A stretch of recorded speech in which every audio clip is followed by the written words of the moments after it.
Everyone, स्वागत है आप सभी दोस्तों का मेरे रिसोर्स यूपीपीएससी चैनल पर। हम आपको अपने चैनल पर कई सारे एग्ज़ाम की टेस्ट सीरीज प्रोवाइड कराते हैं। तो ये बहुप्रतीक्षित टेस्ट सीरीज़ आ गई हैं। ये दृष्टि की है फ़िलहाल, और हमने दृष्टि के साथ में एक और भी लिया है।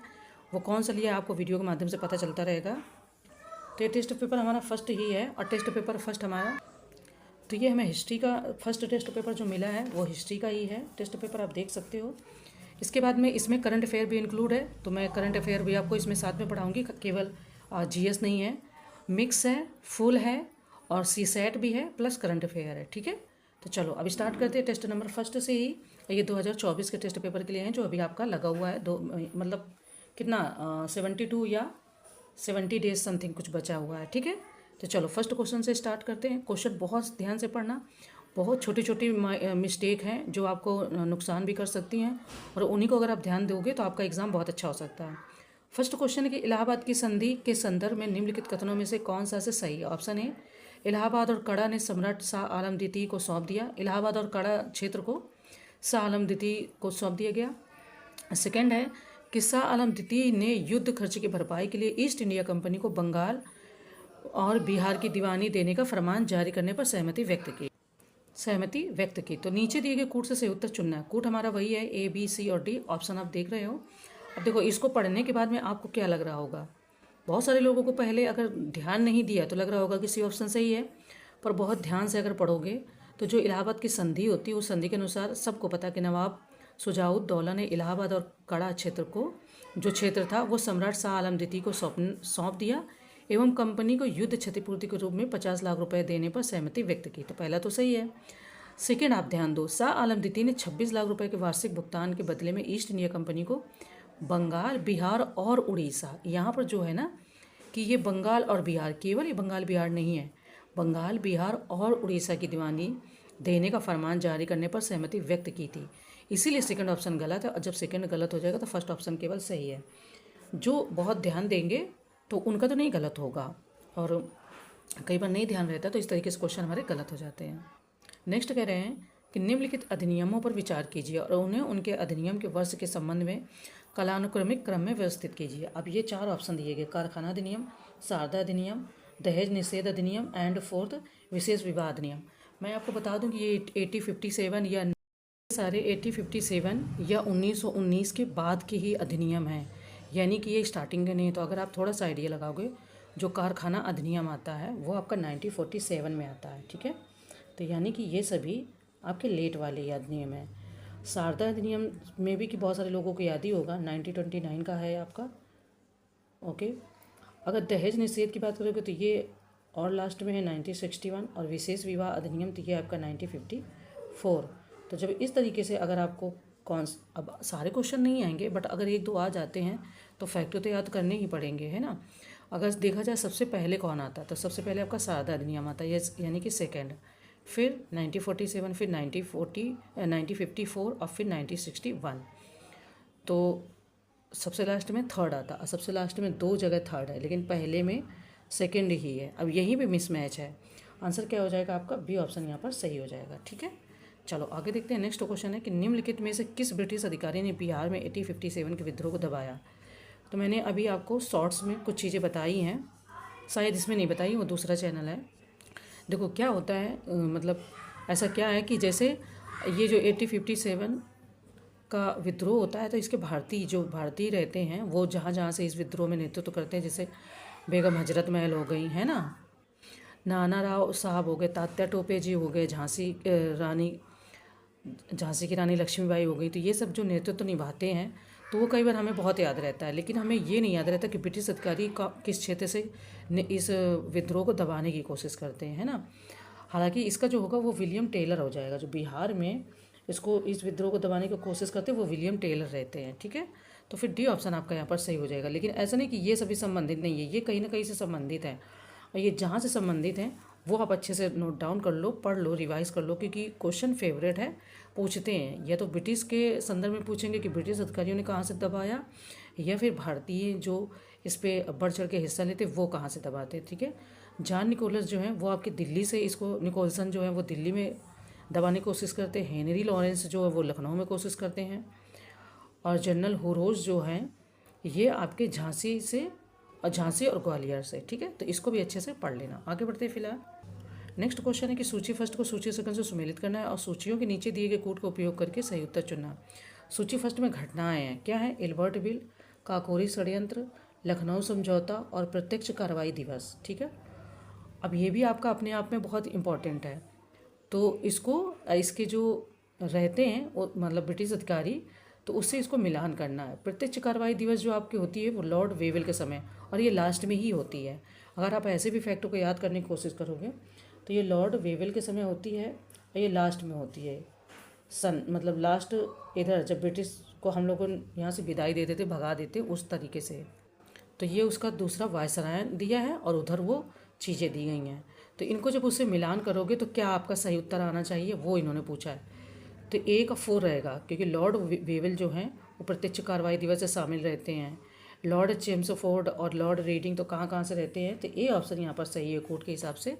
बाकी आप जब पढ़ लोगे अच्छे से PDF से तो आज चीज़ें समझ में आ जाएंगी, ठीक है। देखो ज़्यादा मैं ऑप्शन बताने की कोशिश नहीं करूँगी, ज़्यादातर वीडियो को मैं छोटा ही रखने की कोशिश करूँगी। तो निम्नलिखित में से कौन वाईकोम सत्याग्रह से संबंधित था? अब ये 4 ऑप्शन दिए गए हैं ना। इनके नाम कहीं ना कहीं मातंगनी हाजरा के हाजरा या हजारा के केलप्पन के जी मसरूवाला, ये सब आपने नाम सुने हुए हैं। फिलहाल आपको ध्यान रखना है कि संबंधित था, कई बार पूछते नहीं संबंधित था।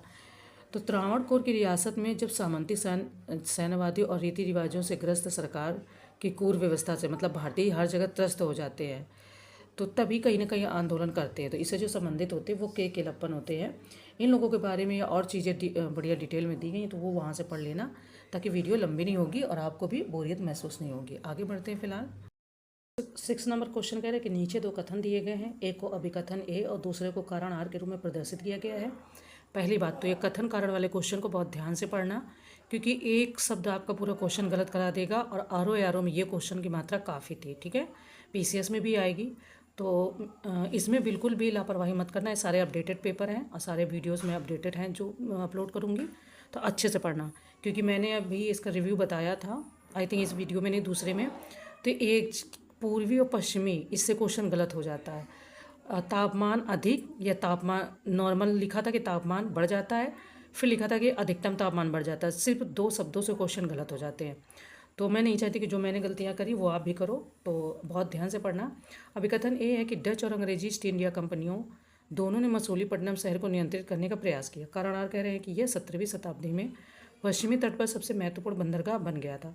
तो नीचे दिए गए कोड का उपयोग करके सही उत्तर चुनना है। तो ये कथन दिए गए हैं। आप कथन भी मिसमैच अगर हो तो उनको ध्यान से पढ़ लेना। कथन मैं नहीं बताऊंगी, बट आप पहले वीडियो को अच्छे से पढ़ लो। देखो ध्यान ये देना है, क्वेश्चन हमारा है कि मसूलीपट्टनम शहर जो है वो कृष्णा नदी के डेल्टा पर स्थित है और यह 17वीं शताब्दी में गहन आर्थिक गतिविधियों का केंद्र था। डच और अंग्रेजी ईस्ट इंडिया कंपनी दोनों कंपनियों ने मसूलीपट्टनम को नियंत्रित करने का प्रयास किया, क्योंकि यह आंध्र प्रदेश तट पर सबसे महत्वपूर्ण बंदरगाह बन गया था। तो देखो इन्होंने क्या कहा है कि यह 17वीं शताब्दी में पश्चिमी तट पर, पश्चिमी तट नहीं है, पूर्वी तट है। ये एक शब्द आपका क्वेश्चन गलत करा सकता है, तो इसको बहुत ध्यान देना। वैसे आपको लगेगा कि दोनों बातें सही है, अगर पश्चिमी तट की जगह पूर्वी तट होता तो दोनों कथन आपके सही थे, तो ए और आर दोनों सत्य होते और आर ए का सही स्पष्टीकरण हो जाता, मतलब बी ऑप्शन होता। बट यहाँ पर क्या है कि ए तो सत्य है किंतु आर असत्य है या गलत है। क्यों? क्योंकि ये पश्चिमी तट पर नहीं है, ये पूर्वी तट पर है। कृष्णा नदी का जो डेल्टा है वो पूर्वी तट पर, आपको पता है ना।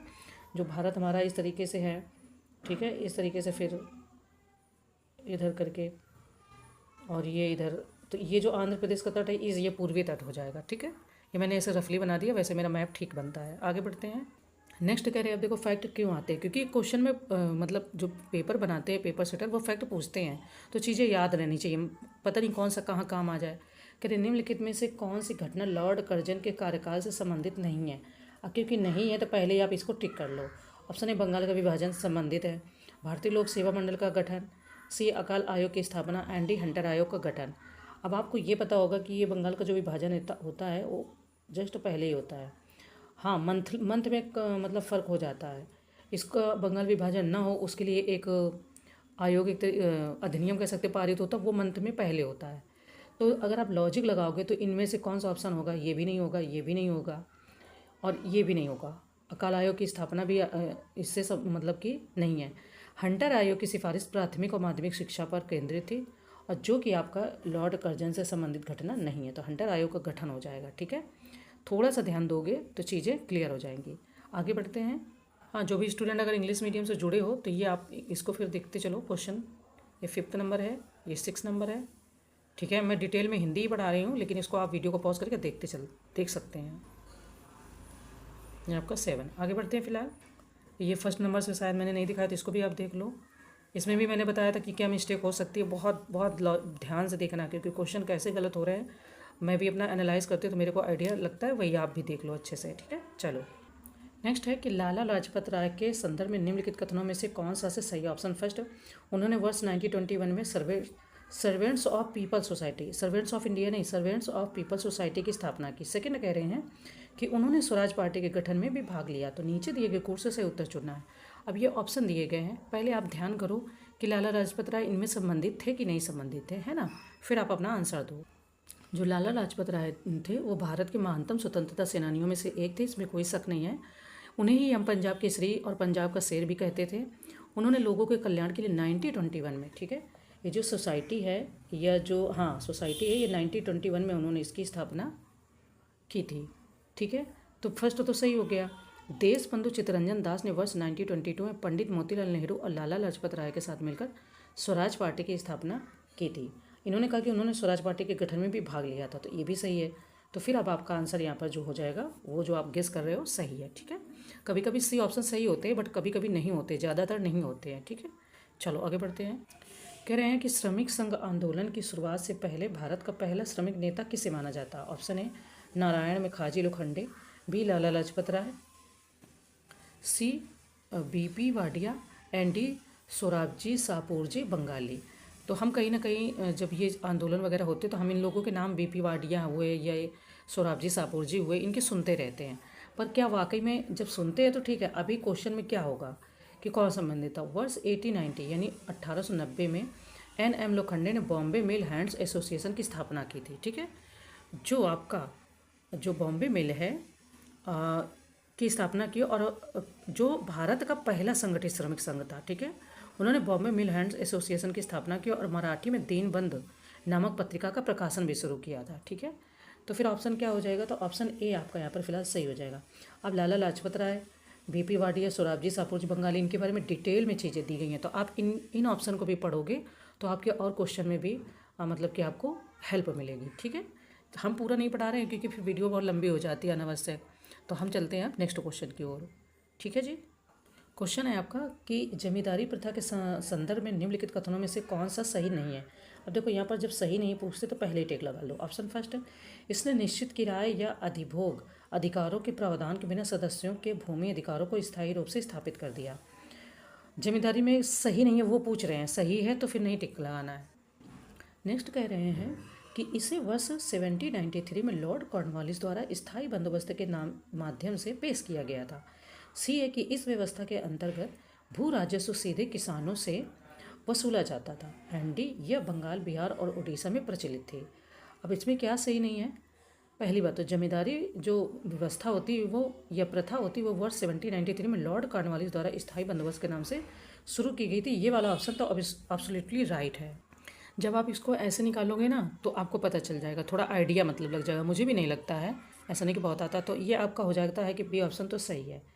एंड जमींदारों नामक बिचौलियों के माध्यम से किसानों से भू राजस्व एकत्र किया जाता था, उन्हें भूमि के स्थायी मालिकों के रूप में मान्यता दी गई थी, है ना। जो सही नहीं है कि इस व्यवस्था के अंतर्गत भू राजस्व सीधे किसानों से वसूला जाता था, तो ये आपका सही नहीं है। ठीक है, जो सी है तो ये आपका नहीं सही है। तो चलते हैं आगे। अच्छा, ये और ये क्या इनमें चीज़ें हैं तो वो आप पढ़ लेना, हम पूरा बताकर नहीं मतलब पढ़कर नहीं बताएंगे। ठीक है, चलो आगे बढ़ते हैं। नेक्स्ट क्वेश्चन हमारा कह रहा है कि अखिल भारतीय मजदूर संघ कांग्रेस AITUC के संबंध में निम्नलिखित कथनों पर विचार कीजिए। ऑप्शन फर्स्ट, लाला लाजपत राय को AITUC के पहले महासचिव के रूप में चुना गया था। ठीक है जी। सेकंड कह रहे हैं कि कांग्रेस के वर्ष 1922 के गया अधिवेशन में AITUC के गठन का स्वागत किया गया और इसकी सहायता के लिए एक समिति का गठन किया। तो नीचे दिए गए कोड से सही उत्तर बताना है कि हमारा क्या है, मतलब A, B, C या D ये बताना है। ऑप्शन आप पढ़ लो अच्छे से। तो अब हमें बताना है कि क्या वाकई में दोनों ही ऑप्शन सही हैं क्या। देखो, अखिल भारतीय मजदूर संघ कांग्रेस की जो स्थापना होती है वो 31 अक्टूबर 1920 को हुई थी। और लाला लाजपत राय को AITUC के पहले अध्यक्ष और दीवान चमन लाल को पहले महासचिव के रूप में चुना गया था। इन्होंने क्या कहा कि पहले लाला लाजपत राय को पहले महासचिव, तो पहले नहीं चुना गया था, तो इसलिए ऑब्वियसली कि जब पहला गलत हो गया ऑप्शन, तब बी ऑप्शन हमारा केवल यहाँ पर सही हो जाता है। अब ये आप इसको देख लो, इंग्लिश जो ट्रांसलेशन है इसको भी देखते चलो। हम बढ़ते हैं फिलहाल आगे क्वेश्चन की ओर, ठीक है। देखो वीडियो को पॉज कर लेना, अच्छे से पढ़ लेना, ठीक है जी। रहे हैं कि निम्नलिखित घटनाओं पर विचार कीजिए। ऑप्शन फर्स्ट हंटर शिक्षा आयोग, second Charles Wood despatch, third Lee आयोग एंड फोर्थ रेले आयोग। उपर्युक्त घटनाओं को कह रहे हैं कि सही कालानुक्रमिक क्रम में व्यवस्थित कीजिए। अब इन चारों आयोग में से एक या दो और हैं, जैसे कि एक है आपका भुखमरी आयोग करके है, अकाल आयोग सॉरी, ठीक है। तो इनके क्वेश्चन बहुत बनते हैं और रिपीटेड क्वेश्चन आते हैं, तो इनको आपको याद कर लेना चाहिए। मेरे चैनल पे इनकी एक शॉर्ट ट्रिक पड़ी हुई है, मैंने बहुत पहले, आई थिंक इसके नेक्स्ट ईयर अगस्त में जब इसका था कि प्रीलिम्स होगा, तो मैंने उसको शेयर किया था। उससे आपको क्या है कि इसको बहुत ज़्यादा याद करने की ज़रूरत नहीं पड़ेगी, बहुत आराम से याद हो जाएगा। ईयर जो पहले आएगा उसका ईयर भी उसी तरीके से याद कर लेना। तो जो चार्ल्स वुड डिस्पैच आपका होता है वो 1854 में होता है, अगर आपको याद हो तो, ठीक है। तो 1854 में जब ये होता है, चार्ल्स वुड आयोग बनता है या डिस्पैच कह सकते हैं, तो फिर आपका यहाँ पे सेकंड ऑप्शन आपको पहले देखना होगा कि किस में है ना। अब देखो सेकंड ऑप्शन उन्होंने दो जगह दे रखा है, ठीक है, ऐसे एग्जाम में भी करते हैं, और बस एक ऑप्शन का मिस्टेक मतलब मिसमैच है, एक ऑप्शन की वजह से या तो ये हो सकता है या तो ये हो सकता है। तो देखते हैं आगे की क्या हो सकता है, बट ऐसे ही एग्ज़ाम में भी फंसाते हैं, और उस दिन का प्रेशर ये डिसाइड करता है कि हमारा पेपर कैसा जाएगा, है ना। जो ली आयोग है ये 1924 का है, ये 1924 में आपका ली आयोग बनता है, ठीक है। अगर बात करो यहाँ पर रेले आयोग, तो ये आपका 1902 में बनता है। तो अब आपको आइडिया लग गया होगा कि सबसे पहले आपका आएगा सेकेंड ऑप्शन, और इसके बाद में थर्ड और फोर्थ लगातार आएंगे, ठीक है, सॉरी फोर्थ और थर्ड, क्योंकि 1902 का है 1924 का। तो अगर आपको एक का नहीं भी याद है, मान लो उस समय नहीं याद आता है, तो आपका बी ऑप्शन यहाँ पर सही हो जाएगा, ठीक है। आगे बढ़ते हैं फिलहाल। नेक्स्ट हमारा क्वेश्चन है कि पबना विद्रोह या पाबना विद्रोह संबंधित ऑप्शन है जमींदारों की दमनकारी नीतियाँ, बी पाबना में कानून व्यवस्था का अभाव, सी दलित वर्ग का आंदोलन, या डी सांप्रदायिक दंगे। तो सिंपल है, हर किसी को पता है कि जमींदारों पे मतलब कि प्रॉब्लम हो रही थी, उन पे जबरन लगान लगाया जाता था, भूमि पर भी लगान लगाया जाता था, जो गरीब किसान होते थे उनके लिए बढ़ा दिया जाता था, या किसान तो सारे ही ज़्यादातर गरीब होते, तो ये सारी चीज़ें बहुत कही जा रही थी ब्रिटिशर्स के द्वारा। तो सिंपल आपका ए ऑप्शन यहाँ पर सही हो जाएगा, इसमें ज़्यादा दिक्कत नहीं आएगी, ठीक है। आगे बढ़ते हैं। नेक्स्ट आपका है कि यूपी किसान सभा का गठन किया गया, यहाँ पर ईयर दिया, कई बार उसके नाम दे देते कि किसने किया था, सहजानंद सरस्वती ने किया था, या मदन मोहन मालवीय जी थे, कौन कौन थे उसके सदस्य, है ना। ये तो ए में है 1907, बी 1915, सी 1918 या डी 1921। अब बताना है कि इनमें से कौन सा साल है जब ये आपका यूपी किसान सभा का गठन किया गया था। तो वैसे ये बहुत सिंपल है, अगर मंथ आपको न याद हो और अगर आपको ईयर याद है तो बहुत आसानी से आप बता ले जाओगे कि ये 1918 में इसका गठन हुआ था, ठीक है। आगे बढ़ते हैं। हाँ, किसान ये जो मतलब यूपी किसान सभा का जो गठन होता है, इसमें इंद्रनारायण द्विवेदी, गौरी शंकर मिश्र और मदन मोहन मालवीय जी ने वर्ष 1918 में लखनऊ में उत्तर प्रदेश किसान सभा की स्थापना की, और जून 1919 तक यूपी किसान सभा की 450 शाखाएं थी। अन्य प्रसिद्ध नेताओं में बाबा रामचंद्र दुर्गपाल या दुर्गापाल सिंह और झिंगुरी सिंह भी शामिल थे। तो इसमें कई बार ऑप्शन में दे देते 4 नाम, ठीक है, कन्फ्यूज़ करने के लिए। चलो आगे बढ़ते हैं फिलहाल।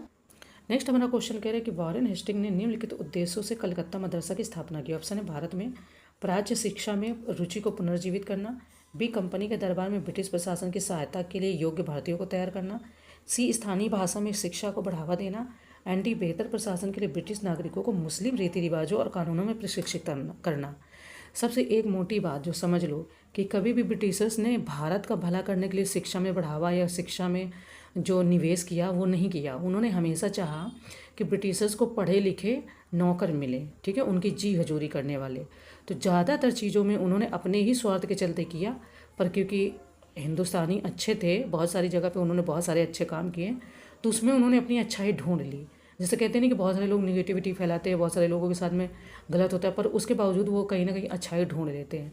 वही यहाँ पर भी कहानी लागू होती है। कलकत्ता मदरसा की स्थापना जो वॉरेन हेस्टिंग द्वारा वर्ष 1781 में मुस्लिम कानून और संबंधित विषयों के अध्ययन के लिए की गई थी। हिंदू कानून और दर्शन के अध्याय के लिए वर्ष 1791 में बनारस में जोनाथन डंकन द्वारा संस्कृत कॉलेज की स्थापना की गई थी। आंसर यहाँ पर जो पूछा वो हो जाएगा कि कंपनी के दरबार में ब्रिटिश प्रशासन की सहायता के लिए योग्य भारतीयों को तैयार करना। देखा, उनको ब्रिटिशर्स की सहायता के लिए ही चाहिए भारतीय, ये नहीं कि भारतीय सारी योग्य बन जाए तो दिमाग आ जाए, ऐसा नहीं वो कभी चाहते थे। ठीक है, नेक्स्ट है हमारा कि सांप्रदायिक पंचायत के बारे में निम्नलिखित कथनों में से कौन सा सत्य है। ऑप्शन है, यह लोथियन समिति की सिफारिशों पर आधारित था। सेकंड, सभी प्रांतों में महिलाओं के लिए 33% सीटें आरक्षित की गई थी। तो नीचे दिए गए कोड से उत्तर चुनना। पहली बात तो आप दोनों ऑप्शन को पढ़ो और देखो कि क्या आपको दोनों ऑप्शन सही लग रहे हैं सांप्रदायिक पंचायत में। ठीक है, ऑब्वियसली ये वाला तो सही ही लग रहा होगा, मतलब ये सही लग रहा है और ये भी सही लग रहा होगा। तो आपकी जानकारी के लिए बता दें, सबसे ज़्यादा अगर छोटी जो मिस्टेक की गई वो इसको लेके की गई है। ठीक है, इन्होंने कहा कि 33% मतलब सीटें स्थापित की थी, ऐसा नहीं था। निर्वाचन क्षेत्र और आरक्षित सीटें स्थापित की गई थी। ठीक है, बट ये 33% नहीं था। तो 33% नहीं था तो फिर तो सेकंड ऑप्शन था हो गया है गलत, और ऑप्शन फर्स्ट आपका यहाँ पर है सही। अब मेरा ये इसी में मेरा गलत हो गया था। ठीक है, तो ऐसे बहुत सारी छोटी छोटी मिस्टेक्स हैं जो नुकसान करती हैं एग्ज़ाम में। मैं हर बार आपको हर क्वेश्चन में कोई ना कोई चीज़ सावधानी बरतने के लिए इसलिए कह रही हूँ कि मैं उन चीज़ों की भुक्तभोगी हूँ। बाकी आपकी मर्जी है, आपको क्या करना है आप देख लें, है ना। नेक्स्ट है कि नेटाल इंडियन कांग्रेस की स्थापना किसने की थी। अब ये 4 ऑप्शन दिए गए, Henry Cotton, Alfred Webb, Mahatma Gandhi ji and A.M. बोस। ऑब्वियसली बहुत सिंपल क्वेश्चन है, महात्मा गांधी जी ने की थी। क्यों की थी, तो ये अफ्रीका में इन्होंने की थी जो भारतीय थे उनकी मदद के लिए, उनके साथ जो भेदभाव हो रहा था उसके खिलाफ ये एक संगठन बनाया था, और गांधी जी इसके पहले मानद के रूप में भी थे। तो कौन हो जाएगा, तो सी ऑप्शन आपका यहाँ पर सही हो जाएगा। ये फिलहाल हमारा क्वेश्चन है जिसको हमने अभी सॉल्व किया है, तो ये आप इनको देखते चलें। आगे बढ़ते हैं। ठीक है, 16, 17 आगे बढ़ते फिलहाल। नेक्स्ट कह रहे हैं कि विभिन्न विद्वानों द्वारा 1857 के विद्रोह के वर्णन के संबंध में निम्नलिखित में से कौन सा युग में सही सुमेलित नहीं है या सही नहीं है। ठीक है, ये बताना है। ऑप्शन है, आउटरम अंग्रेजों को भारत से उखाड़ फेंकने का मुस्लिम षड्यंत्र, इसको तो पहले अंडरलाइन कर लिया करें, है। बी, कार्ल मार्क्स अंग्रेजों द्वारा पूर्व में ही प्रारंभ सामाजिक प्रगति का विस्तार। सी, आर होम्स ईसाई धर्म के खिलाफ युद्ध। या डी, बेंजामिन डिजरायली राष्ट्रीय उत्थान। तो अब बताना कि इसमें से कौन सा सही नहीं है। सिंपल है, 1857 का जो विद्रोह रीज के अनुसार ईसाई धर्म के विरुद्ध युद्ध था, ना कि आर होम्स के अनुसार। तो यहाँ पर ये जो आर होम्स नाम लिखा ये यहाँ पर गलत है, यहाँ पर रीज हो जाएगा और यही आपका यहाँ पर सही नहीं है। ठीक है, आगे बढ़ते हैं। फिलहाल कह रहे हैं कि निम्नलिखित कथनों पर विचार कीजिए। Option first, British committee of the Indian national Congress की स्थापना वर्ष 1889 में ब्रिटेन में की गई थी। सेकंड, इसका उद्देश्य ब्रिटेन में जनता को भारतीय मुद्दों के बारे में जागरूक करना है। तो उपयुक्त में से कौन सा से सही है। अब ये 4 ऑप्शन दिए गए हैं, आप पहले इसको पढ़ो और आपको क्या लग रहा है कि दोनों सही हैं ऑप्शन, या इनमें से कोई एक गलत है। तो पहले देखो, वीडियो को पॉज करो और आप देखो कि आपसे कितने गलत हो रहे हैं या कितने सही हो रहे हैं। आंसर की बात करेंगे तो सी ऑप्शन आपका यहाँ पर हो जाएगा फिलहाल सही। ठीक है, देखो नेक्स्ट क्वेश्चन कह रहे हैं कि भारतीय राष्ट्रीय कांग्रेस का निम्नलिखित में से किस संगठन के साथ विलय हो गया। Option A, Bombay Presidency Association. B, East India Association. C, Bharatiya Rashtriya संघ। या डी, भूमि धारक समाज। तो इम्पॉर्टेंट है और अच्छा क्वेश्चन है। आंसर की बात करेंगे, अगर याद होगा तो बहुत सिंपल है, अगर याद नहीं है तो फिर कठिन लग सकता है। सिंपल है कि कांग्रेस के पूर्व संघों में इंडियन नेशनल एसोसिएशन सबसे महत्वपूर्ण था और इसका उद्देश्य वैध तरीके से लोगों की राजनीतिक बौद्धिक मतलब वही चेतना का उन्नति को बढ़ावा देना था। अगर यहाँ पर भारतीय राष्ट्रीय कांग्रेस में जिस संगठन का विलय होता है वो आपका रहता है भारतीय राष्ट्रीय संघ। ठीक है, ईस्ट इंडिया एसोसिएशन। तो सिंपल तो है बट अगर याद नहीं है तो कठिन है। जैसे कि नेक्स्ट कह रहे हैं कि निम्नलिखित घटनाओं पर विचार कीजिए। ऑप्शन फर्स्ट, बंगाल का विभाजन लागू हुआ। सेकंड, सूरत विभाजन। थर्ड, बंगाल विभाजन के विरुद्ध बहिष्कार प्रस्ताव पारित किया गया। एंड फोर्थ, दादा भाई नौरोजी ने घोषणा की कि कांग्रेस का लक्ष्य स्वराज है। ये घटनाएं दी गई। अभी मैंने आपको बताया था कि बंगाल विभाजन होना एक अलग डेट है और बंगाल विभाजन के विरुद्ध बहिष्कार प्रस्ताव पारित करना एक अलग डेट है। अब उनमें से कौन सा पहले आएगा कौन सा बाद में, ये याद रखना जरूरी है। बंगाल विभाजन बहुत सिंपल है, बहुत सारे लोगों को बहुत आराम से याद है। अगर छोटे मोटे बच्चे भी कहीं पढ़ रहे हैं हिस्ट्री तो उन्हें भी याद होगा कि ये कब हुआ था। बट उसके जो खिलाफ मतलब बंगाल विभाजन ना हो ऐसा इसको रोकने के लिए भारतीयों ने उसके विरुद्ध जो बहिष्कार प्रस्ताव पारित किया था वो उसको पहले कर दिया था। वो कब होता है, तो ये आपका होता है, ये वाला ऑप्शन जो है ये हो जाता है अगस्त 1905 में। ठीक है, ये होता है आपका जो प्रस्ताव पारित होता है अगस्त 1905 में। अब मैं इसी में मतलब मात खा गई थी पहले जब मैंने पढ़ा कि ये पहले पारित हो गया था। बंगाल का जो विभाजन प्रभावी होता है वो अक्टूबर 1905 में होता है, ठीक है। ये जो विभाजन होता है प्रभावी वो अक्टूबर 1905 में, देखो साल एक ही है बट मंथ का फ़र्क है, इसलिए यहाँ पर आंसर बदल जाता है। सूरत विभाजन आपको पता ही है, बहुत सिंपल है। सूरत विभाजन तो हर किसी को पता होगा, किसको नहीं याद होगा। 1907 में, तो सूरत विभाजन आपका 1907 में होता है, यानी कि इन दोनों के बाद में, ठीक है। तो अब अगर देखोगे तो फिर सबसे पहले कौन आएगा, तो आएगा सबसे पहले थर्ड नंबर। अब थर्ड नंबर क्योंकि सबसे पहले दो जगह पर है तो ये होगा, फिर ये, तो आपका बी ऑप्शन इस तरीके से सही निकल आएगा, 21 का बी। देखो एक एक मतलब घटना है जो मंथ की वजह से आगे हो गई और आंसर आपका चेंज हो गया, वरना बंगाल विभाजन सबसे पहले आ जाता, ठीक है। हाँ, जो ये दादा भाई नौरोजी ने घोषणा की कि कांग्रेस का लक्ष्य स्वराज है, तो ये कब की थी, मतलब इसका जो आंसर होगा, तो दादा भाई नौरोजी ने घोषणा की कि कांग्रेस का लक्ष्य स्वराज है, ये 1906 में की थी, ठीक है। ये आपकी जो घोषणा होती है वो 1906 में, यानी कि सूरत विभाजन के जस्ट पहले, ठीक है। तो इस तरीके से हमारा बी ऑप्शन सही है। आगे बढ़ते हैं, फिलहाल इनको देखते चलो। फिलहाल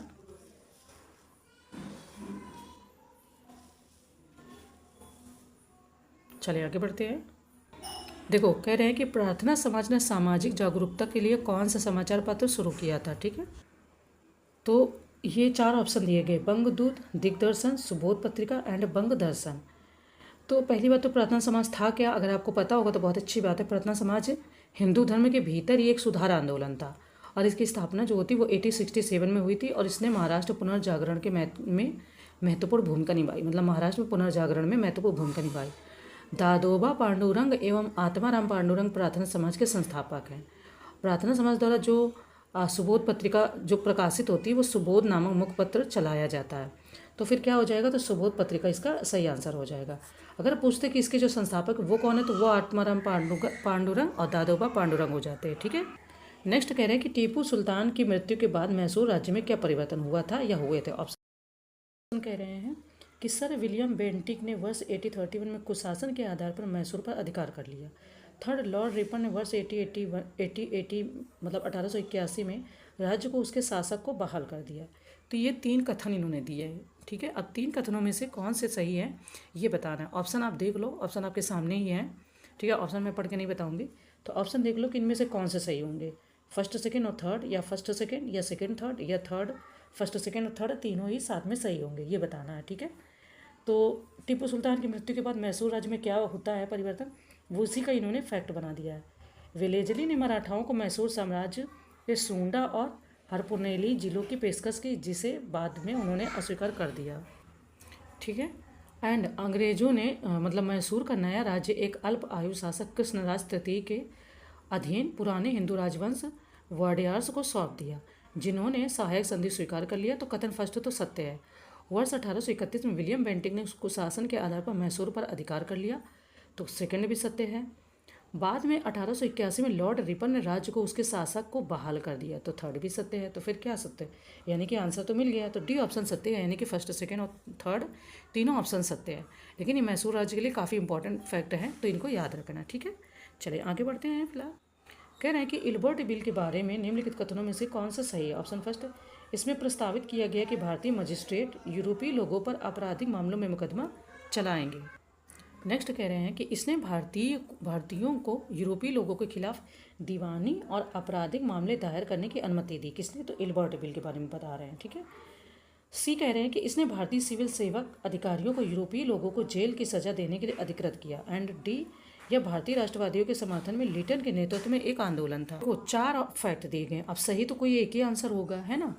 तो यह विधेयक लॉर्ड रिपन ने भारतीय दंड संहिता से नस्लीय पूर्वाग्रह को दूर करने के लिए पेश किया और तत्कालीन प्रचलित कानून के अनुसार किसी यूरोपीय पर केवल यूरोपीय न्यायाधीश मजिस्ट्रेट द्वारा ही मुकदमा चलाया जा सकता था। आंसर क्या सही है कि यूरोपीय लोगों पर आपराधिक मामलों में मुकदमा चलाएंगे। तो कौन चलाएंगे, तो इसमें प्रस्तावित किया गया कि भारतीय मजिस्ट्रेट भी, पहले था कि भारतीय नहीं चलाएंगे, ऐसा पहले था। तो ये एक ऑप्शन आपका यहाँ पर फिलहाल यही इसका सही है, ठीक है। अन्य के बारे में भी चीज़ें दी गई हैं, वो आप यहाँ पर देख लेना कि सेकंड भी सही है, थर्ड भी सही है कि नहीं सही है, वो सारी चीज़ें आप अच्छे से यहाँ पर देख लेना। तो 24 में ऑप्शन ए आपका यहाँ पर सही है। आगे बढ़ते फिलहाल। अब नेक्स्ट है कि निम्नलिखित युग्मों पर विचार कीजिए। ये संधि है, ये संबंधित देश है। ऑप्शन ए पेरिस की संधि, बी गंडमक की संधि, सी सगौली की संधि या सुगौली की, एंड फोर्थ यंदाबू की संधि। अब ये देश है तो इनमें से क्या संबंधित है, ठीक है। सही इसमें से कौन कौन सी है? तो पेरिस की जो संधि होती है वो 3 सितंबर 1783 को अमेरिकी और ब्रिटिश प्रतिनिधियों द्वारा हस्ताक्षर किए, यानी कि ये यहाँ पर सही सुमेलित है। ओके। सेकेंड करें कि एंग्लो अफगान युद्ध के दौरान वर्ष 1879 यानी 1879 को गंडमक संधि पर हस्ताक्षर किए गए, जिसने खैबर जनजातियों को ब्रिटिश नियंत्रण में ला दिया। तो सेकेंड आपकी गंडमक की संधि भी सत्य है। सगौली की और यंदाबू की आपकी सत्य नहीं है। आंसर आपका क्या हो गया? तो फिर फर्स्ट सही है, यानी फर्स्ट और सेकेंड। ठीक है।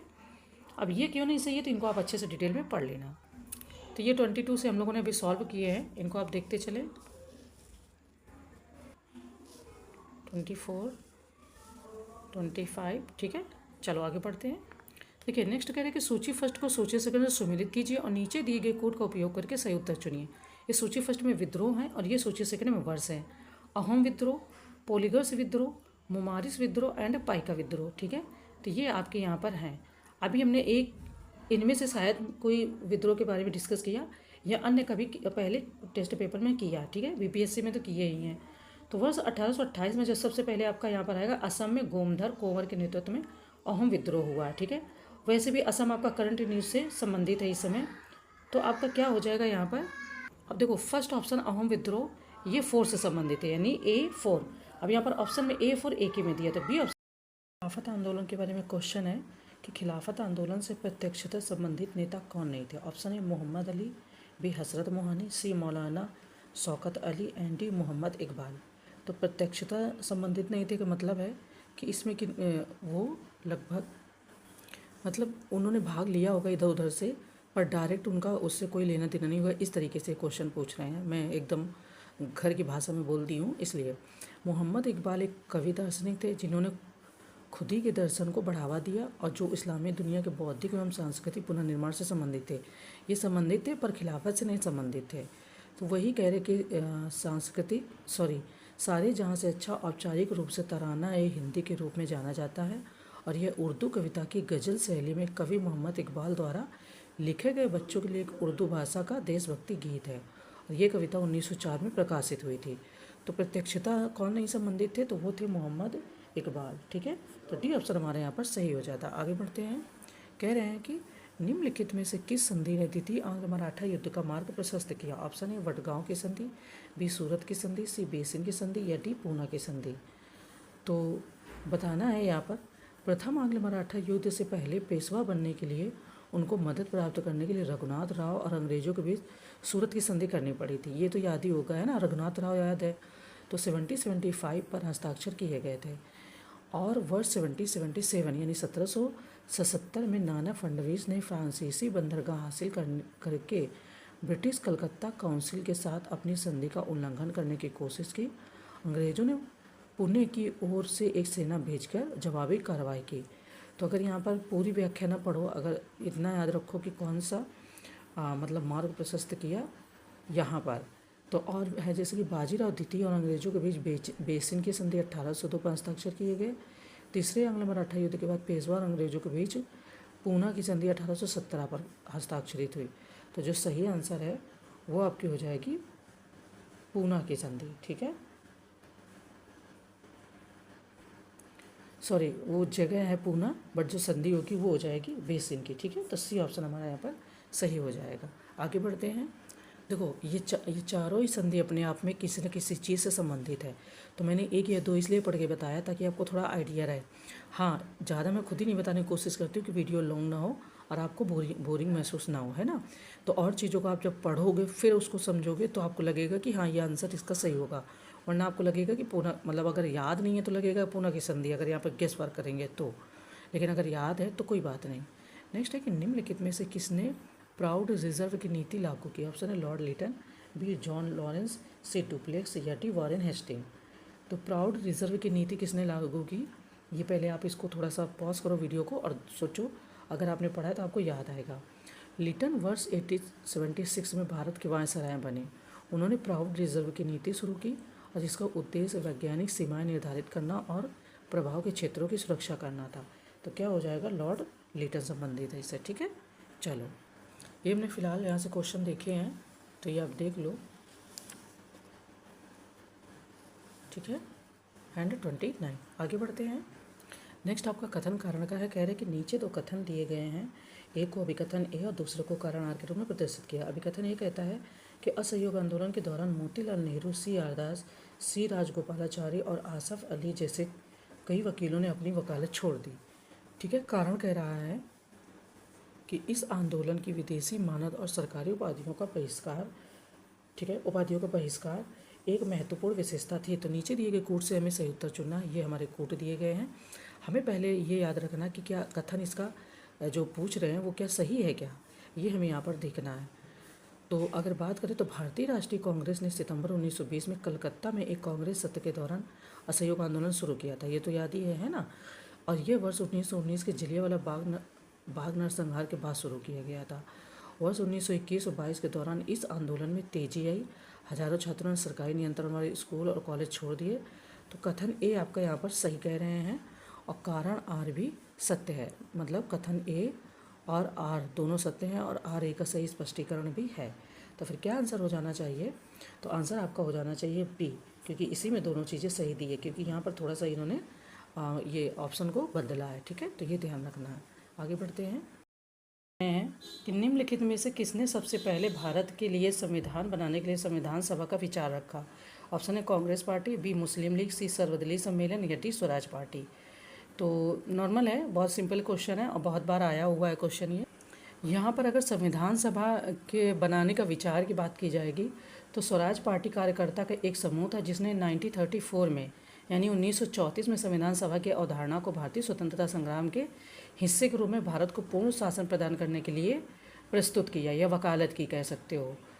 तो यहाँ पर जो आंसर हो जाएगा वो आपका हो जाएगा स्वराज पार्टी। कुछ चीज़ें और इसके बारे में दी गई हैं तो उसको आप बढ़िया डिटेल में पढ़ लेना। हम बढ़ते हैं आगे।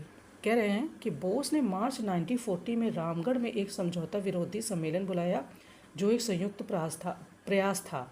ऑप्शन है फॉरवर्ड ब्लॉक, बी सेकंड किसान सभा and third Akhil Bharatiya trade union Congress. तो ये अब नीचे ऑप्शन दिए गए हैं, ऑप्शन को आप पढ़ लो। तो क्या मतलब कि इसमें कौन कौन रहे होंगे, कौन शामिल रहे होंगे? फॉरवर्ड ब्लॉक ऑब्वियसली रहा होगा कि नहीं रहा होगा, आप थोड़ा सोचो पहले। किसान सभा मे बी या may be not. Akhil Bharatiya trade union Congress तो हो सकती है, नहीं हो सकती। अगर याद है तो कोई दिक्कत नहीं है, नहीं याद है तो जब आप गेस करोगे तो क्या करोगे? फॉरवर्ड ब्लॉक तो था, ठीक है। सुभाष चंद्र बोस ने रामगढ़ में एक समझौता विरोधी सम्मेलन बुलाया जो फॉरवर्ड ब्लॉक और किसान सभा का संयुक्त प्रयास था। और इस सम्मेलन में यह निर्णय लिया गया कि 6 अप्रैल को एक विश्वव्यापी आंदोलन शुरू किया जाएगा जिसमें लोगों से आह्वान किया जाएगा कि वे साम्राज्यवादी युद्ध में किसी भी प्रकार के मतलब जो ब्रिटिशर्स थे उनकी मदद ना करें, है ना, उन्हें धन ना मुहैया कराए, सामग्री से मदद ना करे। अब बोस हिटलर से छद्म नाम आर्लेंडी मजाटो के रूप में मिले थे। तो अगर बात करें कौन कौन सम्मिलित थे, यहाँ पर सम्मेलन मतलब सम्मिलित होने की बात हो रही कि किसका किसका संयुक्त प्रयास था। तो फर्स्ट और सेकंड यानी कि फॉरवर्ड ब्लॉक और किसान सभा का संयुक्त प्रयास था। ठीक है, आगे बढ़ते हैं। नेक्स्ट कह रहे हैं कि निम्नलिखित युग्मों पर विचार कीजिए। समाचार पत्र और पत्रिकाएँ और संस्थापक या संपादक कि कौन सा सही सुमेलित नहीं है। अब यहाँ पर पहली बात तो पूछा नहीं है, ठीक है। ऑप्शन है हिंदू पेट्रियार्ट गिरीश चंद्र घोष, बी बंगदर्शन दयाल सिंह मजीठिया, सी भारतीय समाजशास्त्री श्यामजी कृष्ण वर्मा एंड डी परिदर्शक बिपिन चंद्रा। अब इसमें सही नहीं सुमेलित है ये पूछ रहे हैं। तो पहले आप इसमें गेस करो, सोचो, अगर आपने पढ़ा है तो रिवाइज करो, रिकॉल करो कि क्या सही है। हिंदू देशभक्त जो है वो आपका गिरीश चंद्र घोष के द्वारा संपादन किया गया या ये इसके संस्थापक थे। बंग दर्शन का जो संपादक हैं वो बंकिम चंद्र चटर्जी है। भारतीय समाजशास्त्री श्यामजी कृष्ण वर्मा और परिदर्शक बिपिन चंद्रा। जो सही नहीं है वो बंग दर्शन हो जाएगा, ठीक है, क्योंकि बंग दर्शन का मैंने बताया कौन है तो बंकिम चंद्र चटर्जी, ये दयाल सिंह मजीठिया जी नहीं होंगे। तो यही आपका यहाँ पर आंसर हो जाएगा, ठीक है। चलो, ये हमने 30 से अभी सॉल्व किए क्वेश्चन को, तो इसको आप अच्छे से देखते चलो, ठीक है। और इसके जो ऑप्शन है ये ज़रूर ध्यान से देना, क्योंकि ये अगर ऊपर नीचे हैं सेम नहीं है तो फिर प्रॉब्लम हो जाएगी, तो उसको अच्छे से ध्यान देना, ठीक है। चलिए आगे बढ़ते हैं। फिलहाल नेक्स्ट क्वेश्चन हमारा कथन कारण का फिर दिया है कि नीचे 2 कथन दिए गए हैं तो वही रहता है। अभी कथन ए कह रहा है कि गांधी जी ने भारतीय लोगों से 6 अप्रैल 1919 को रॉलेट एक्ट के विरोध में हिंसा दिवस के रूप में मनाने का आह्वान किया। कारण आर इस एक्ट ने अभिव्यक्ति की स्वतंत्रता जैसे मौलिक अधिकारों पर अंकुश लगाया और पुलिस शक्तियों को मजबूत किया। तो क्या वाकई में ऐसा किया था? तो ये आपके ऑप्शन दिए गए हैं फिलहाल वही A, B, C और D। तो पहले हमें देखना है कि जो गांधी जी ने कहा क्या वो सत्य है। एंड कारण आर जो ये कह रहे हैं क्या वो सत्य है क्या, ये बताना है। देखो, गांधी जी ने भारतीय लोगों से 6 अप्रैल 1919 को रॉलेट एक्ट के अहिंसक विरोध दिवस अपमान और प्रार्थना और हड़ताल प्रदर्शन के रूप में मनाने के लिए कहा, तो कथन ए तो सत्य है। वर्ष 1919 में गांधी जी ने रॉलेट एक्ट के खिलाफ सत्याग्रह का आह्वान किया, जिसे अंग्रेजों ने तत्कालीन समय में पारित किया था, और इस एक्ट ने अभिव्यक्ति की स्वतंत्रता जैसे मौलिक अधिकारों पर अंकुश लगाया और पुलिस शक्तियों को मजबूत किया था, है ना। तो फिर कारण आर भी सही है, तो फिर बी ऑप्शन आपका सही होगा। अब आप सोचेंगे ए क्यों नहीं सही है, क्योंकि इन्होंने ए वाले को बी में ही रख दिया है। ए और बी दोनों सत्य हैं और आर ए का सही स्पष्टीकरण भी करता है, ठीक है, ध्यान देना। यहाँ पे कह रहे हैं स्पष्टीकरण ए में कह रहे नहीं करता, तो ये चीज़ को ध्यान रखना है। आगे बढ़ते हैं। नेक्स्ट कह रहे हैं कि निम्नलिखित में से कौन सितंबर 1928 में स्थापित हिंदुस्तान सोशलिस्ट रिपब्लिक आर्मी के संस्थापक सदस्य था या थे। Option A Bhagat Singh, B जोगेश Chandra Chatterjee, C Ajay Ghosh and D Phanindra Nath Ghosh. तो नीचे दिए गए कूट का उपयोग करके सही उत्तर बताना। कूट हमारे ये सिंपल है, हमें बताना है कि इसमें से संस्थापक सदस्य कौन थे, बाद में जो सम्मिलित हुए वो अलग बात है। पहले देखो, हिंदुस्तान सोशलिस्ट रिपब्लिक एसोसिएशन जो है आपकी HSRA की स्थापना वर्ष 1928 में नई दिल्ली के फिरोज शाह कोटला में चंद्रशेखर आज़ाद, अशफाक उल्लाह खान, भगत सिंह, सुखदेव थापर और जोगेश चंद्र चटर्जी द्वारा की गई थी। HSRA ने सामूहिक नेतृत्व के तहत काम करने का फैसला किया और समाजवाद को अपने आधिकारिक लक्ष्य के रूप में अपनाया। काफ़ी सारे काम इसमें किए गए थे और बहुत अच्छा संगठन रहा है ना। तो कौन इसमें सम्मिलित थे, तो भगत सिंह आपके हो जाएंगे और जोगेश चंद्र चटर्जी, ठीक है। तो ए ऑप्शन आपका फिलहाल यहाँ पर सही हो जाएगा। नेक्स्ट हमारा कह रहे हैं कि फॉरवर्ड ब्लॉक के संबंध में निम्नलिखित कथनों पर विचार कीजिए। ऑप्शन फर्स्ट, इसकी स्थापना सुभाष चंद्र बोस द्वारा कांग्रेस के भीतर एक नई पार्टी के रूप में की गई थी। सेकंड कह रहे हैं कि इसके निर्माण के परिणाम स्वरूप सुभाष चंद्र बोस को 3 वर्ष के लिए कांग्रेस में कोई भी पद धारण करने से प्रतिबंधित कर दिया गया। तो उपर्युक्त कथनों में से कौन सा से सही है, ए, बी, सी और डी। अब ये कितने 4 ऑप्शन दिए गए हैं, हमें बताना कि क्या वाकई में ऐसा हुआ था, ठीक है। तो आप पहले इसको देखो, रिकॉल करो अपने आंसर को। देखो, मई 1939 में सुभाष चंद्र बोस और उनके अनुयायियों, यानी वो जो उनके दोस्त वगैरह रहे होंगे, समर्थक, ने कांग्रेस के भीतर एक नई पार्टी के रूप में फॉरवर्ड ब्लॉक का गठन किया था। फर्स्ट ऑप्शन सही है। बोस ने AICC के प्रस्ताव के खिलाफ अखिल भारतीय विरोध की घोषणा की, जिसके तहत अनुशासनात्मक कार्रवाई की गई, अर्थात फॉरवर्ड ब्लॉक बनाने के उनके कदम के खिलाफ कोई कार्रवाई नहीं की गई थी, ना ही उन्हें पार्टी से भी निकाला गया था, ठीक है। एंड उन्हें बंगाल प्रांतीय कांग्रेस कमेटी से हटा दिया गया और 3 वर्ष के लिए कांग्रेस में कोई भी पद संभालने से रोक दिया गया था। तो इस तरीके से आपके दोनों ही ऑप्शन सही हो जाएंगे, ठीक है। तो सी ऑप्शन हमारा सही है। हम बढ़ते हैं फिलहाल आगे। मैं इसको ना एक बार चेक कर लेती हूँ, फिर चेक करने के बाद आपको बताती हूँ कि क्या वाकई में ऐसा था क्या, थोड़ा सा, क्योंकि इसमें एक बार उन्होंने कहा है कि अनुशासनात्मक कार्रवाई की गई थी एक में, तो मैं इसको भी देख के फिर बताती हूँ। तो ये भी हमने 34 से सॉल्व किए क्वेश्चन को, ये आप देखते चले, ठीक है। जो भी हमारे एस्पायरेंट जुड़े हुए हैं, और आप बिल्कुल भी देर ना करें, अब आराम से खूब प्रैक्टिस करें और खूब रिवाइज करें, ठीक है। क्वेश्चन है कि निम्नलिखित कथनों में से कौन सा वर्ष 1937 के प्रांतीय चुनावों के संदर्भ में सही है। ऑप्शन फर्स्ट, साइमन कमीशन के आदेशानुसार ब्रिटिश भारत में वर्ष 1937 में प्रांतीय चुनाव आयोजित किए गए थे। सेकंड कह रहे हैं बी कि ये चुनाव सीमित वयस्क मताधिकार पर आधारित था। एंड सी, कांग्रेस ने चुनावी घोषणा पत्र के माध्यम से भारत सरकार अधिनियम 1935 की पूर्ण स्वीकृति की पुष्टि की। तो कह रहे एंड डी उपर्युक्त सभी।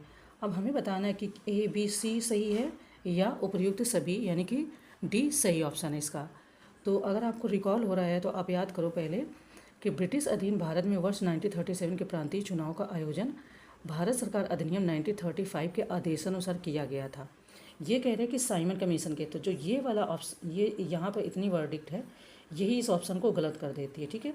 तो फर्स्ट ऑप्शन तो हमारा हो जाता है गलत। सेकेंड, चुनाव वाले भारत सरकार अधिनियम 1935 के तहत वर्ष 1936 और 37 में चुनाव हुए, जिसके फलस्वरूप 11 में से 8 प्रांतों में कांग्रेस मंत्रिमंडलों का गठन हुआ, ये तो पता है ना। दूसरी बात कह रहे हैं कि चुनाव वाले 11 प्रांत जो थे वो थे आपके मद्रास, संयुक्त प्रांत, मध्य प्रांत, बिहार, उड़ीसा, असम, NWFP, बंगाल, पंजाब, बॉम्बे और सिंध थे। ये चुनाव सीमित मताधिकार के तहत हुए थे, तो कथन सेकंड सही है। और कांग्रेस ने चुनावी घोषणा पत्र के माध्यम से भारत सरकार अधिनियम 1935 की पूर्ण अस्वीकृति की पुष्टि की थी। तो कथन थर्ड भी हमारा यहाँ पर गलत हो जाता है। तो फिर कितने कौन सा ऑप्शन सही है? तो बी ऑप्शन आपका यहाँ पर सही बता रहे हैं। ठीक है, कि ये जो कह रहे हैं कि पूर्ण स्वीकृति, तो अब देखो एक केवल वर्ड यहाँ पर भी पूर्ण स्वीकृति की पुष्टि नहीं की थी बल्कि अस्वीकृति की थी। ठीक है, तो इस तरीके से क्वेश्चन हमारा आंसर पता चल गया। आगे बढ़ते हैं। नेक्स्ट कि इंडियन नेशनल लिबरल एसोसिएशन की स्थापना किसने की? ऑप्शन है राधाकांत देव, बी एम.जी. रानाडे, सी सुरेंद्रनाथ बनर्जी या डी शिवनारायण अग्निहोत्री।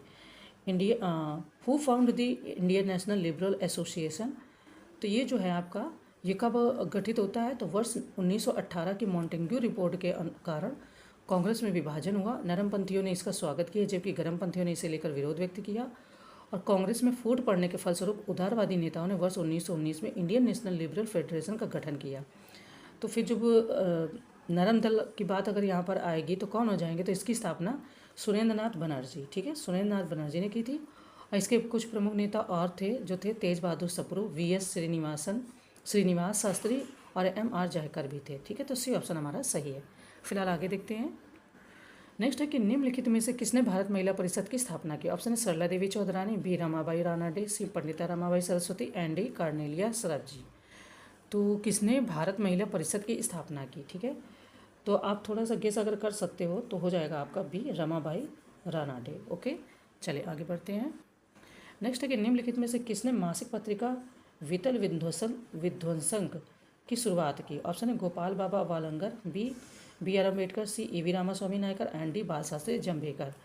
तो ये सभी कहीं ना कहीं रहते हैं चर्चा में।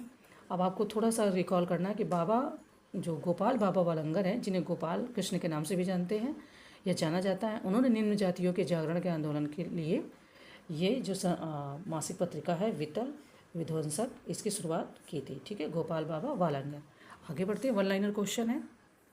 नेक्स्ट है कि सर सैयद अहमद खान के संबंध में निम्नलिखित कथनों में से कौन सा से सही है?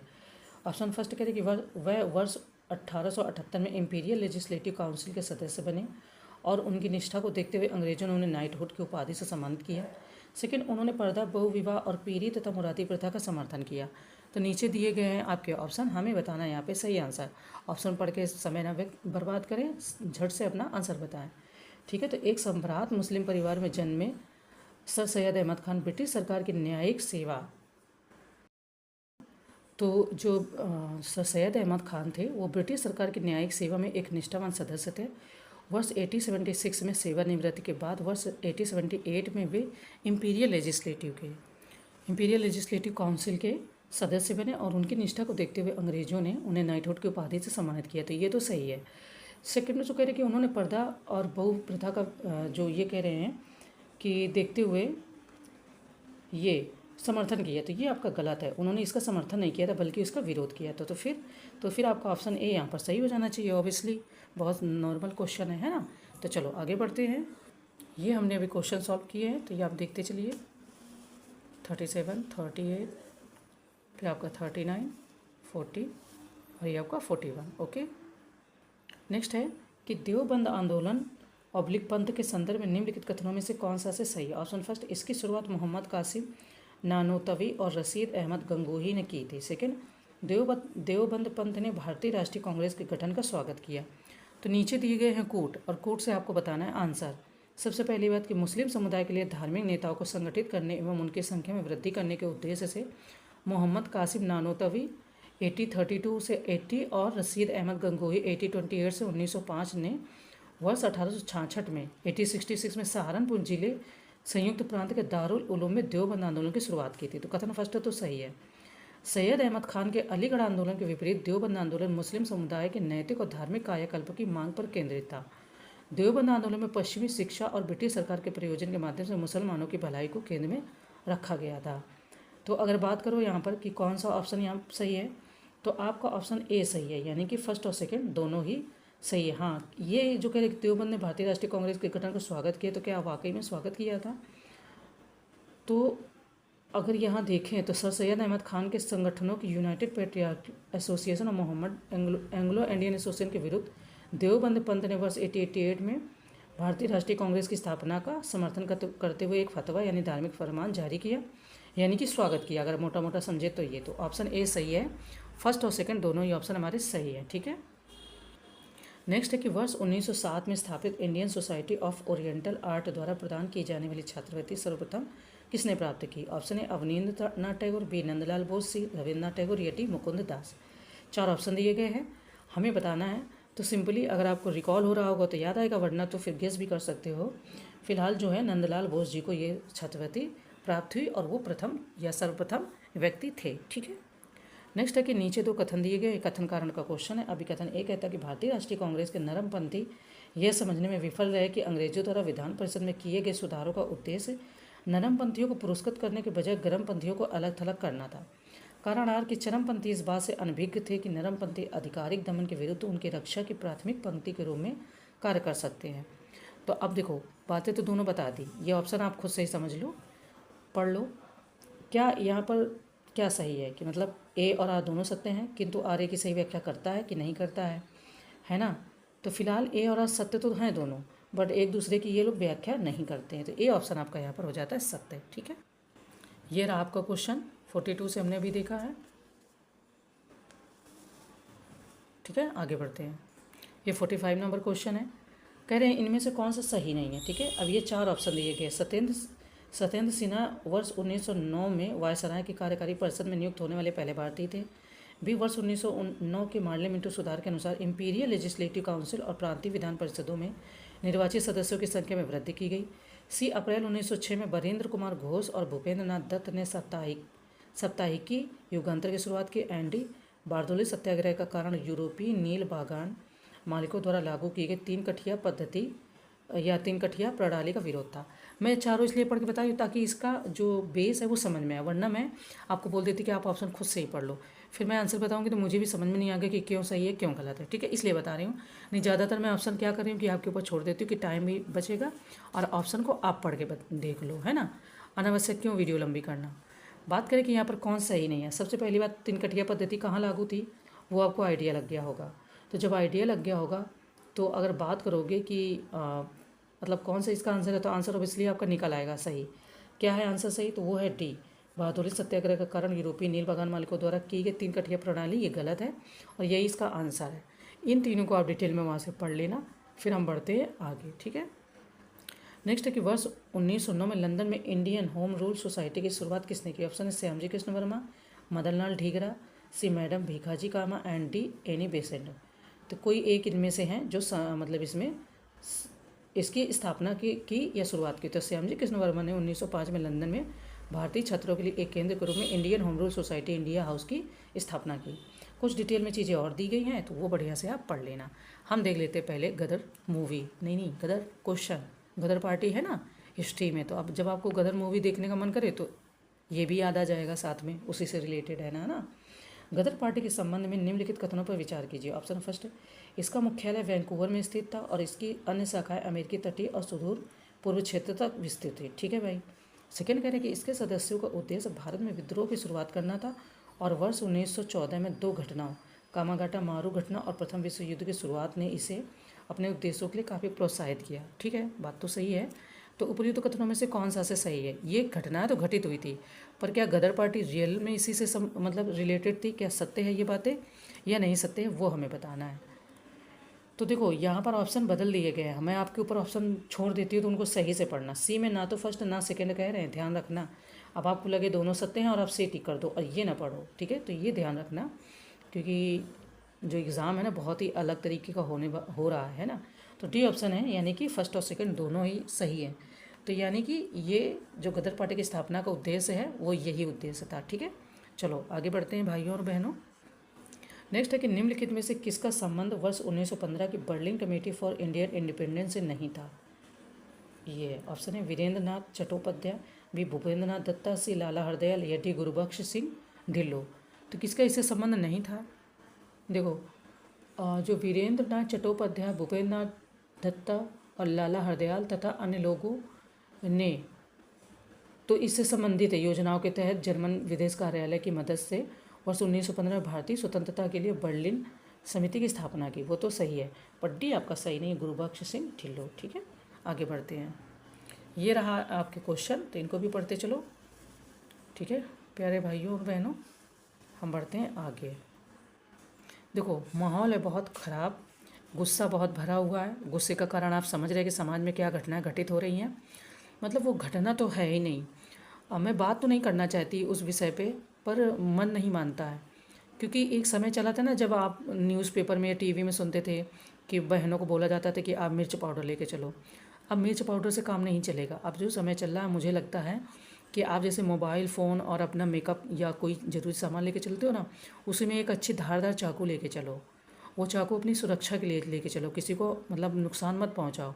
लेकिन आपको ज़रा से भी आइडिया लगे कि आपके आसपास इंसान नहीं हैवान बैठा है, तो तुरंत जो भी ऐसा अंग दिखे जिससे वो ज़िंदगी भर अफसोस कर सकता है, आराम से काट दो। बाद में जो हो गई सज़ा देखा जाएगा। क्योंकि ना इंसानियत को शर्मसार कर देने वाली, मतलब जो लोग बचा रहे हैं, जो लोगों ने झूठ बोला, मुझे ये बात नहीं समझ में आती है कि जो वो मैम के साथ हुआ है उसमें वो एक घटना ही नहीं है, मात्र घटना नहीं है कि जिसको घटना देख के, पढ़ के, सुन के इग्नोर कर दिया जाए।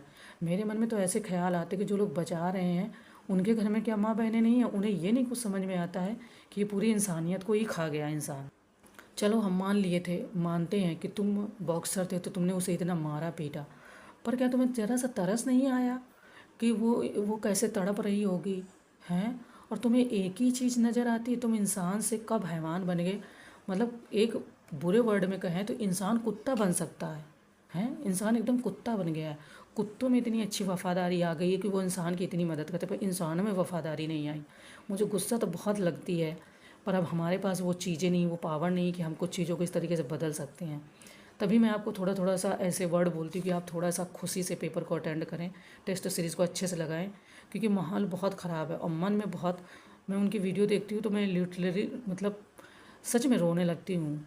ऐसा लगता है कि यार उस समय उसके मन में बेचारी के क्या चल रहा होगा, वो क्या सोच रही होंगी। क्या उन्होंने अपना ऐसा फ्यूचर सोचा होगा कि मैं फ्यूचर में मेरे साथ ऐसा होगा।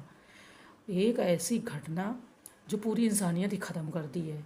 जो उनके साथ हुआ वो तो एक अलग बात है, पर जो इस तरीके से लोग घटनाओं को दबाते गए, उनके माँ बाप को दिखाया नहीं, परेशान किया, मुझे तो बहुत बुरा लगता है। पर बस ये लगता है ना कि अब मेरा मन करता है ना कि जितनी भी बहनें और भाई भी सुन लो, जो भाई भी हो, लड़के भी हो, लड़कों के साथ भी बहुत गलत होता है, ऐसा नहीं कि मात्र लड़कियों के साथ होता है। मुझे तो लगता है ना, ठीक है जो लड़के थोड़े स्ट्रॉन्ग हैं, अपना बचाव कर सकते हैं तो ठीक है, वरना मुझे तो लगता है ना अब इस बार राखी से आप ये शुरुआत कर लो। आप अपने पर्स में अच्छी खासी धारदार चाकू लेके चलो, जो बन पड़े वो लेके चलो। हाँ, पर उससे दूसरे को नुकसान मत पहुँचाओ कि अगर आप चाकू लिए तो किसी बच्चे के मार दो, किसी लेडीज़ के नहीं।